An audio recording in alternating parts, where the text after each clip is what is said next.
ಕೋಲಾರ ಜಿಲ್ಲೆಯಲ್ಲಿ ಅಮಾಯಕ ರೈತರ ಭೂಮಿಯನ್ನು ಅರಣ್ಯ ಇಲಾಖೆ ಅಧಿಕಾರಿಗಳು, ಕಂದಾಯ ಇಲಾಖೆ ಅಧಿಕಾರಿಗಳು ಮರ್ಸಿಲೆಸ್ ಆಗಿ ಹಲವಾರು ವರ್ಷಗಳಿಂದ ಮಾವಿನ ಗಿಡಗಳನ್ನು ಹಾಕಿ ಜೀವನ ಮಾಡ್ತಾ ಇದ್ದಂಥ ರೈತರ ಭೂಮಿನ ಒಕ್ಕಲೆಬ್ಬಿಸಿ ಅವ್ರನ್ನೆಲ್ಲ ಬೀದಿಗೆ ತಂದಿಟ್ಟಿದ್ದಾರೆ. ಅದೇ ಶ್ರೀನಿವಾಸಪುರದಲ್ಲಿ ನಡೆದಿದೆಯಲ್ಲ 126 ಎಕರೆ ಅರಣ್ಯ ಇಲಾಖೆಯ ಒಂದು ಒತ್ತುವರಿ, ಕೇಂದ್ರದ ಅರಣ್ಯ ಇಲಾಖೆಯಿಂದ ಆದೇಶ ಆಗಿದೆ, ಕೋರ್ಟ್ ಆದೇಶಗಳಾಗಿದೆ. ಇವತ್ತು ಬಡವರಿಗೊಂದು ನ್ಯಾಯ, ಶ್ರೀಮಂತರಿಗೊಂದು ನ್ಯಾಯನಾ? ಊರಿಗೆಲ್ಲ ಬುದ್ಧಿ ಹೇಳೋರು.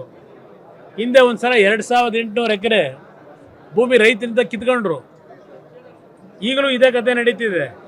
ಈಗ ಇವ್ರು 126 ಎಕರೆ ಭೂಮಿ ಸಮಾಜಕ್ಕೆ ಏನು ಭಾಳ ಬುದ್ಧಿ ಹೇಳೋರಲ್ವೇ? ಯಾತಿಗೆ ಮೌನಕ್ಕೆ ಶರಣಾಗಿದ್ದಾರೆ?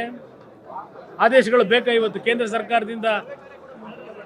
ಅದನ್ನೆಲ್ಲ 6ನೇ ತಾರೀಕು ಏನು ಫಿಕ್ಸ್ ಮಾಡಿದ್ರು, ಹೇಳಿದ್ರು, ಗೈಡ್ಲೈನ್ಸ್ ಕೊಟ್ಟಿದ್ದಾರೆ.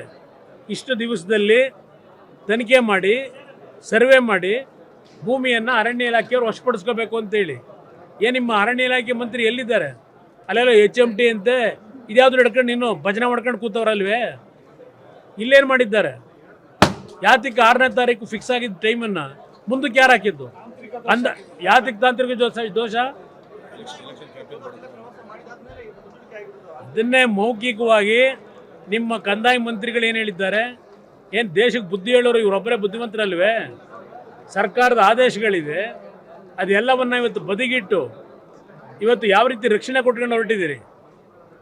ಕಷ್ಟಪಟ್ಟು ಜೀವನ ಮಾಡ್ತಕ್ಕಂಥ ರೈತನಿಗೊಂದು ನ್ಯಾಯ, ಇಲ್ಲಿ ಲೂಟಿ ಮಾಡಿದ್ರೆ ಒಂದು ನ್ಯಾಯ ಕೊಡ್ತೀರಾ? ಇದಕ್ಕೆ ಬೆಲೆ ತೆರಬೇಕಾದ ಕಾಲ ಬರುತ್ತೆ, ಕಾದು ನೋಡಿ. ಯೂರಾಲಜಿ ವಂಶೋದಯ ಆಸ್ಪತ್ರೆಯಲ್ಲಿ ನಾವು ಸಮಗ್ರ ಮೂತ್ರಶಾಸ್ತ್ರದ ಆರೈಕೆಯನ್ನ ಒದಗಿಸುತ್ತೇವೆ. ರೋಗ ನಿರ್ಣಯದಿಂದ ಚೇತರಿಸಿಕೊಳ್ಳುವವರೆಗೆ ನಿಮ್ಮ ಆರಾಮ ಮತ್ತು ಆರೋಗ್ಯವನ್ನ ಖಚಿತಪಡಿಸಿಕೊಳ್ಳಲು ನಮ್ಮ ತಜ್ಞರ ತಂಡ ಸದಾ ಸಿದ್ಧರಿದ್ದಾರೆ. ಹೆಚ್ಚಿನ ಮಾಹಿತಿಗಾಗಿ ಸಂಪರ್ಕಿಸಿ 727770 72770 ಅಥವಾ 9141 666685.